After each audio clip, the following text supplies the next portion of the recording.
Assalamualaikum warahmatullahi wabarakatuh. Kembali lagi kawan di Legenda Catur Dunia. Sekali lagi admin ucapkan selamat Lebaran Haji, selamat Idul Adha, selamat Hari Raya Kurban kawan.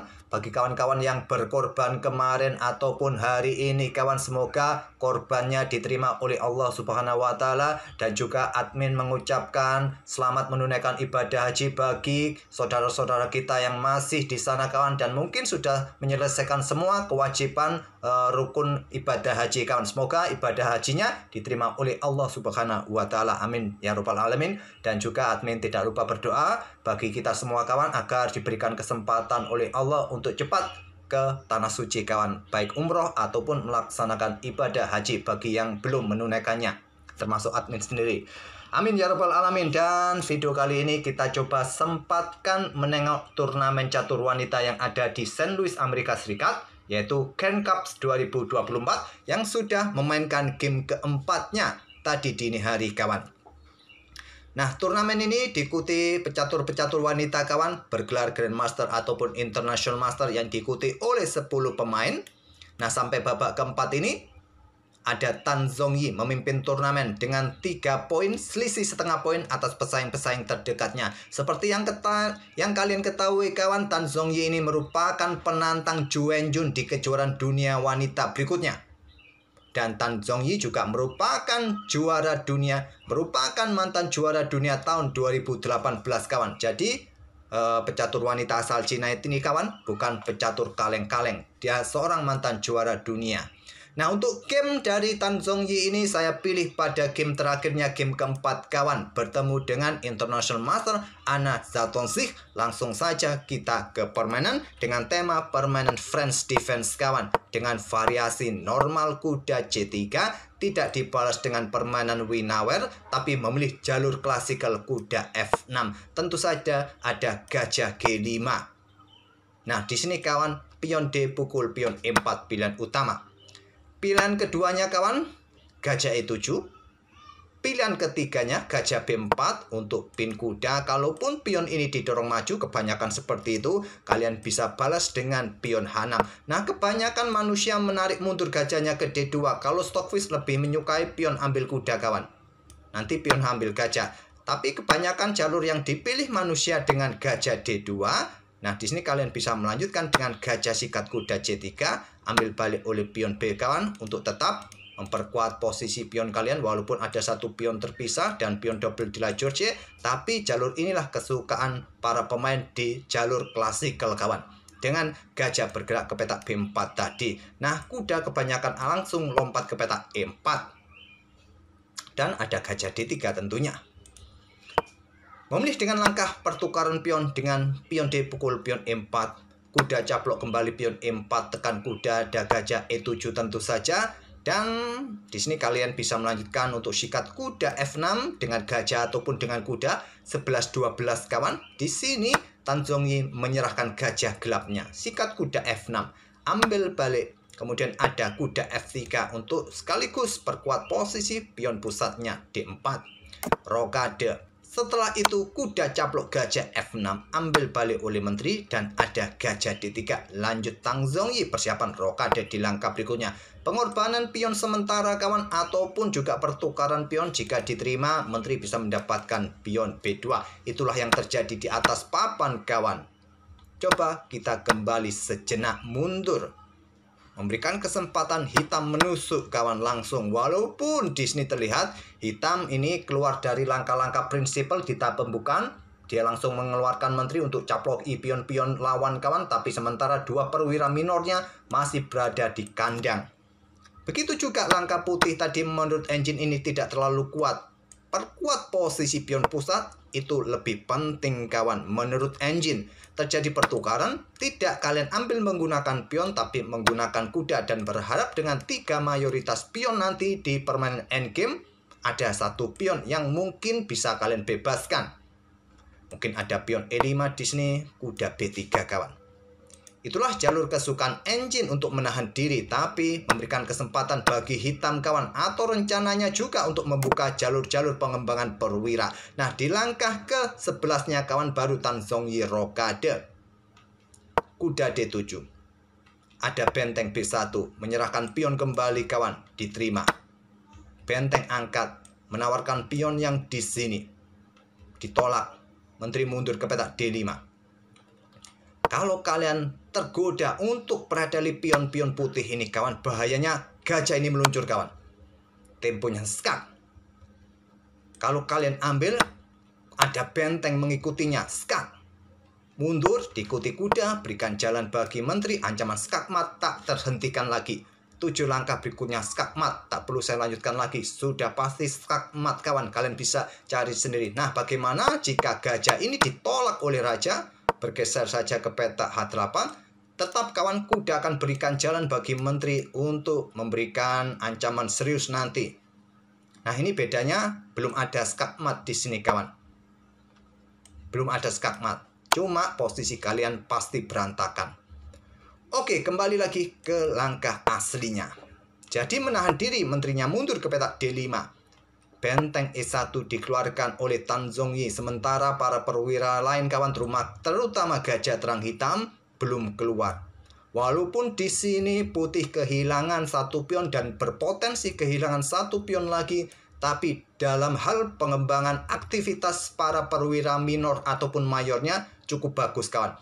Benteng sudah keluar di baris keempat, siap nanti digeser ke sayap raja. Benteng satunya siap diangkat naik untuk memberikan ancaman di lajur pusat kawan. Berikan dukungan perwira yang lainnya. Sniper juga mengincar petak H7, kuda mengikutinya. Berikan jalan bagi menteri keluar ke sayap raja. Sudah sangat bagus menurut kita. Tapi engine menilai di sini hitam dalam posisi yang lumayan bagus, punya keunggulan 0,6. Tapi sayangnya hitam di sini atau Ana salah respon ancaman yang terlihat, yaitu dia bermain dengan pion H6. Menteri caplok pion C5 yang terkuat kawan. Kalaupun ada serangan gajah kawan untuk ambil pion H7 skak ini, tak ada masalah karena menteri kalian sudah membackup baris kelima. Tidak ada ancaman lagi menteri yang bisa keluar ke lajur H, terutama petak H5. Ambil saja, tak ada masalah. Baris kelima kalian masih aman kawan. Tapi memilih dengan pion H6 ini juga cukup sebetulnya natural kawan, untuk kontrol peta G5, juga menghindari ancaman gajah kawan, masih cukup natural. Nah, di sini kawan dijawab menteri bergerak ke petak D2. Mengincar pion ini, benteng siap digeser juga kawan untuk pressure lajur G. Berkoneksi juga untuk pertahankan posisi benteng dari ancaman mungkin menteri yang akan ambil pion yang ada di petak C5. Masih sebetulnya menteri ambil pion C5 merupakan pilihan terkuat versi dari Stockfish. Walaupun ada benteng G4, kalian masih bisa mempertahankan posisi diagonal terang ini kawan. Walaupun di sini terlihat menteri bisa ambil pion yang ada di petak H6. Nah, di sini kalian caplok pion ini. Tidak ada ancaman serius kawan. Kalaupun ada skak di sini kawan, masih ada ruang untuk melarikan diri. Kalau bergerak ke petak H8 dan persiapan discover, mungkin menteri bergerak ke petak H4. Benteng F6 siap mempertahankan raja kalian. Kembali lagi ke langkah aslinya. Jadi di sini Ana salah pilih untuk ambil pion menggunakan kuda, berharap dengan kudanya ancam gajah terang, berikan tempat sesegera mungkin bagi gajah ataupun benteng digeser ke lajur pusat nanti kawan. Dan benteng E5. Langkah bertanda merah X kawan, artinya melewatkan sesuatu yang lebih kuat yang katanya Stockfish. Benteng G4 ini jauh lebih kuat, rekomendasi pertama. Cuma anehnya kawan, coba lihat evaluasi bar langsung turun kembali ke posisi level. Cukup aneh.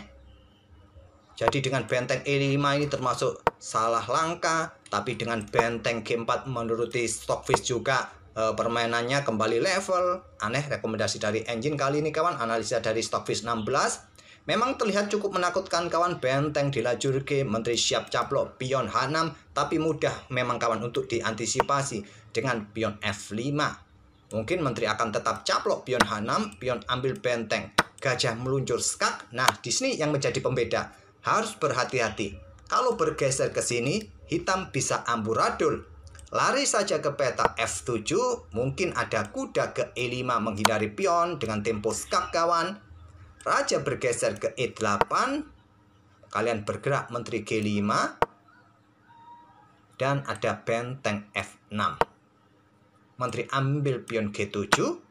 Di sini ada kuda D7. Kuda pukul kuda. Ambil balik oleh menteri, kehilangan benteng, cuma gantinya di sini kawan. Bahaya kalau diambil langsung benteng. Itu yang menjadi pembeda di sini kawan. Mungkin kalian di sini melakukan skak terlebih dahulu. Ya bolak-balik skaknya nanti kawan. Mungkin permainan kembali level. Anehnya di situ Stockfish malah menyarankan benteng G4. Jadi tidak salah pergerakan Tan Zhongyi dengan benteng E5-nya. Stockfish menyarankan pengorbanan menteri kawan dengan kuda caplok gajah D3, benteng ambil menteri. Kemudian kuda caplok benteng D8. Itulah saran dari Stockfish, mungkin kuda akan mundur ke petak C6. Benteng ambil balik. Dirasa permainan masih cukup menarik bagi Stockfish dengan kekuatan yang ada kawan. Coba lihat. Memang putih tidak mempunyai menteri, tapi dia masih punya benteng, gajah, plus kuda, dan beberapa pion. Ya, sementara terlihat unggul 2 pion hitam. Tapi juga ketar-ketir melawan lawan yang mempunyai menteri kawan. Tidak logis kalau korban menteri saat ini. Memilih menteri mundur ke C6, dan berikutnya ada benteng G4 sekarang. Kuda caplok gajah D3, pion F5 salah satu opsi untuk mempertahankan posisi kawan. Blokade diagonal terang, ancam benteng. Seperti tadi kawan, menteri akan ambil pion H6 jika ini terjadi. Nah sekarang kalian tak perlu terburu-buru untuk ambil benteng, pertahankan diri terlebih dahulu dengan benteng F7. Mungkin di sini benteng akan ambil kuda C5, ambil balik, dan benteng digeser ke petak G6. Oke, kembali lagi ke langkah aslinya, tapi memilih kuda caplok gajah D3. Padahal kontrol waktu masih panjang dan Tan Zhongyi anehnya sampai langkah ke-17. Kontrol waktunya masih 1 jam lebih kawan, sedangkan lawannya hanya tersisa 27 menit. Dan di sini kuda tidak langsung diambil, tapi memilih ancaman skak mat kawan. Pion G6, sikap, ambil balik, skak, dan hitam menyerah. Karena ancaman skak mat sudah tak terhentikan lagi kawan. Permainan berakhir cepat kawan, hanya dengan 20 langkah hitam kolaps, menyerah dalam permainan French defense variasi normal. Oke, semoga permainan dari kedua pemain tadi bisa menghibur kalian kawan dan bisa jadi bahan referensi saat kalian memilih variasi dalam permainan French defense atau cabang variasinya tadi memilih jalur normalnya dengan kuda C3 tapi tidak dibalas dengan permainan Winawer yang mungkin akan terlihat liar kawan jika melanjutkan permainan Winawer. Jadi Ana memilih variasi klasikal kuda F6 yang mungkin akan menghadirkan permainan yang terbilang cukup simple. Mungkin daripada Winawer dia tidak ingin resiko permainan yang kompleks liar kawan menghadapi Tan Zhongyi. Tapi sayangnya beberapa langkah berikutnya setelah ditawari beberapa pion, dia tergoda, dia telat mengembangkan perwira kawan, malah putih lebih cepat mengembangkan perwiranya, dan sayap raja begitu rapuh dengan adanya pion H6 tadi didorong, memberikan kesempatan menteri caplok pion H6 dan ancaman skakmat yang tak terhentikan. Satu langkah berikutnya skakmat, tentu jika dilanjutkan benteng bergeser skakmat.